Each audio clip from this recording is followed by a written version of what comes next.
গেছি জড়িয়ে, আমি যে মাতাল হাওয়ারি মতো হয়ে যেতে যেতে পায়ে পায়ে গেছি জড়িয়ে।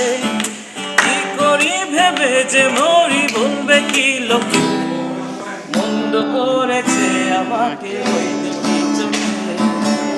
নামে ডেকে বলবো তোমাকে, মন্দ করেছে আমাকে।